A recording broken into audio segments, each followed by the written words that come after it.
Hello students, we are doing chapter chemical kinetics in which our today's topic is first order kinetics or first order reaction. In this we will discuss about first order reaction, its mathematical expression and so on. ठीक है. Now this is the equation A gives product. हम हमेशा क्या करें, यही equation use करें क्योंकि mostly books में कौन सी इक्वेशन गिवन है, यही इक्वेशन गिवन है. ठीक है.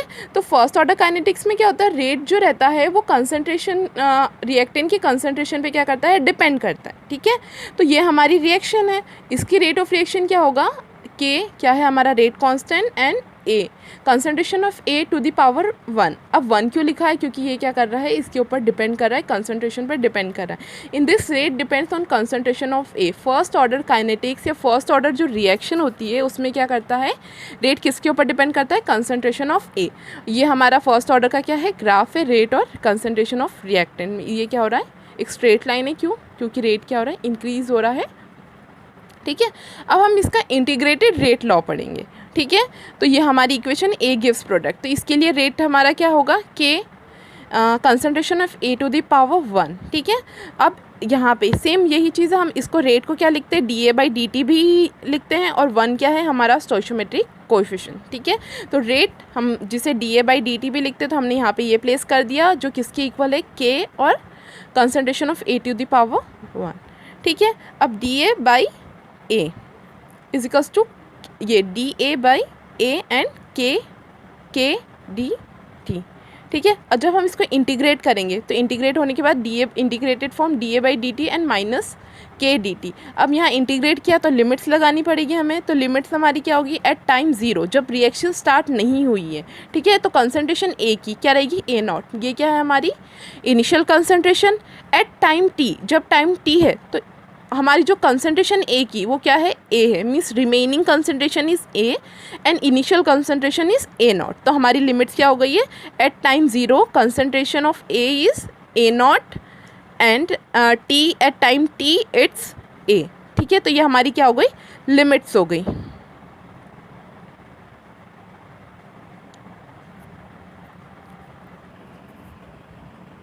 नाउ क्या था हमारा, डी ए बाई ए जिसकी लिमिट क्या थी, ए नॉट ए, और के डी टी जिसकी लिमिट थी 0 और टी. तो हम D A by D integrated form of D A by D T को लॉग ई ए भी लिखते हैं. ठीक है. और इसकी लिमिट्स हमने यहाँ पे प्लेस कर दी है. सेम के डी टी को हम क्या करेंगे, टी. ठीक है. और इसकी लिमिट्स हमने क्या लिख दी, ऐसे लिख दी. ठीक है. अब यहाँ पे क्या होगा, ये हमारा फॉर्मूला है, तो हम इसको कैसे प्लेस कर, लॉग ई ए जिसकी लिमिट्स ए नॉट ए है, तो हम यहाँ पे क्या करेंगे, log e A minus log e A naught minus K T माइनस 0. ठीक है. तो log e A equals to log e A naught minus K T. ठीक है. अब लॉग ई को हम मोस्टली क्या करते हैं, लॉग बेस 10 लेते हैं. ठीक है. जिसकी हम आसानी से वैल्यू क्या कर सकते हैं, फाइंड आउट करते हैं. जैसे लॉग बेस 10 2 की 3 की 4 की हम वैल्यू फाइंड आउट कर सकते हैं. तो लॉग ई एक्स जो रहता है, अब ई को हमें हटाने के लिए, लॉग बेस 10 लाने के लिए हम क्या करते हैं, आगे वैल्यू लगाते हैं 2.303 लॉग 10 एक्स.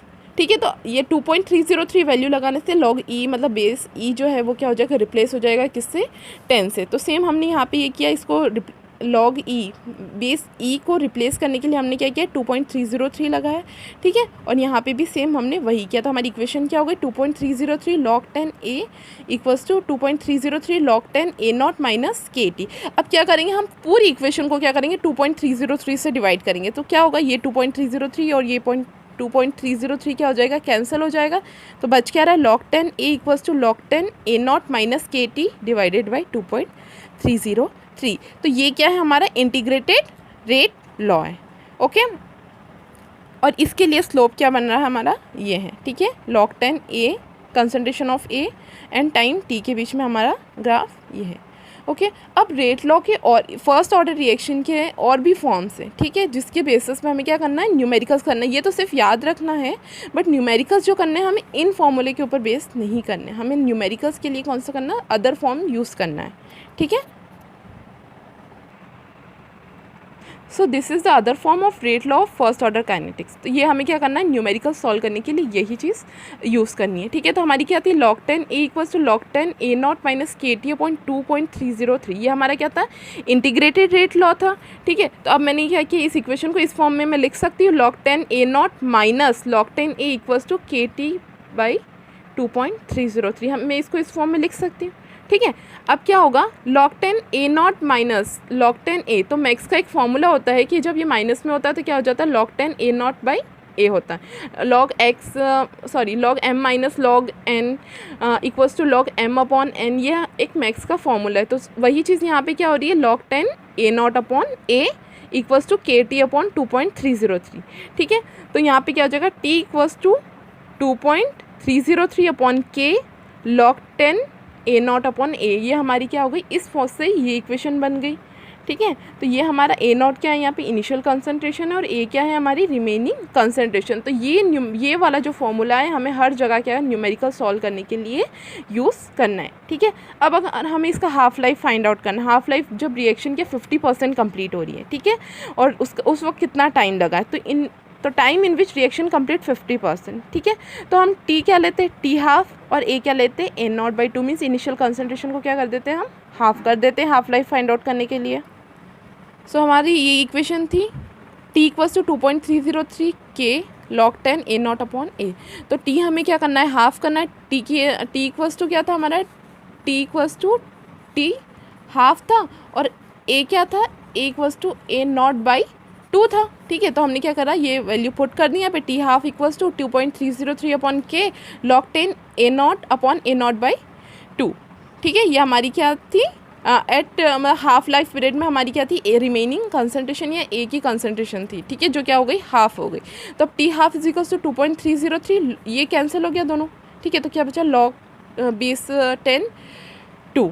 ठीक है, तो अब इसकी वैल्यू कितनी होती है, log 2 की वैल्यू क्या होती है, 0.301, जो हमने क्या किया, प्लेस की, और सेम ये यहाँ पे प्लेस कर दिया। जब हम इन दोनों को इंटू करेंगे तो हमारी वैल्यू आएगी 0.693 अपॉन K। तो ये हमारा क्या हो गया, हाफ लाइफ पीरियड हुआ। तो अब जब हमें half life period find out करना है तब हमें ये इक्वेशन लगानी है, और फुल लाइफ पीरियड जो है हमारी, उसकी इक्वेशन क्या है, ये है। ठीक है, तो हमारा जीरो ऑर्डर का हाफ लाइफ क्या था, T half equals to A naught upon 2K, और फर्स्ट ऑर्डर क्या है, फर्स्ट ऑर्डर का हाफ लाइफ क्या है, T half equals to 0.693 upon K। ठीक है, अब हम एक न्यूमेरिकल कर लेते हैं इसके ऊपर फर्स्ट ऑर्डर रिएक्शन पे। ठीक है, it will help you to understand this equation. See, here is the question. In a first order reaction, the concentration of reactant decreases from 800 mole per decameter cube to 50 mole per decameter cube in 2 into 10 to the power 4 second. Find rate constant. So क्या करना है हमें, यहाँ पे rate constant find out करना है जब concentration reactant की क्या हो रही है, डिक्रीज हो रही है 800 मोल पर डेकामीटर क्यूब से 50 मोल पर डेकामीटर क्यूब में। ठीक है, और कितने टाइम में हो रही है, 2 into 10 to the power 4 seconds में हो रही। तो अब हमें इसका रेट कांस्टेंट फाइंड आउट करना है। तो हम क्या फॉर्मूला लगाएंगे, हमारा फर्स्ट लाइफ का लगाएंगे, फर्स्ट ऑर्डर रिएक्शन का, T equals to 2.303 upon K log 10 A naught upon A। ठीक है, तो हमें क्या करना है, रेट कांस्टेंट फाइंड आउट करना है, मीन्स K फाइंड आउट करना है। तो T क्या है, यहाँ पे आ जाएगा, और K वहाँ पे चला जाएगा। ठीक है, तो 2.303 टाइम कितना गिवन है, 2 into 10 to the power 4 second log 10। तो A नॉट इनिशियल कंसंट्रेशन कितनी है हमारी, 800। ठीक है, डिक्रीज कितनी हो रही है, रिमेनिंग कितनी है, 50। ठीक है, अब यूनिट मैंने इसलिए नहीं लिखी क्योंकि यूनिट जो लिखेंगे उस यूनिट से कोई फ़र्क नहीं पड़ेगा, यूनिट क्या हो जाएगी, एक दूसरे से कैंसिल हो जाएगी। ठीक है, तो 2.303 upon 2 into 10 to the power 4 log 10। अब इसको हम कैंसिल करेंगे तो क्या आएगा, 16 आएगा। ठीक है, तो अब 16 मीन्स क्या होगा, 2 की पावर 4 हो जाएगा। तो हम इसको भी ऐसे भी लिख सकते हैं, 4 log 10 2। ठीक है, तो 2.303 upon 2 into 10 to the power 4, और यहाँ पे log 10 16 को हमने कैसे लिख दिया, 4 log बेस 10 2। ठीक है, तो 2.303 इंटू 4 log 10 2 की वैल्यू क्या हो जाएगी, 0.301 divided by 2 into 10 to the power 4। तो इसको जब हम सॉल्व करेंगे तो हमारी वैल्यू आ जाएगी 13.8 into 10 to the power -5। ठीक है, तो ये क्या हमारा रेट कांस्टेंट K की वैल्यू क्या है, 13.8 into 10 to the power -5। ठीक है।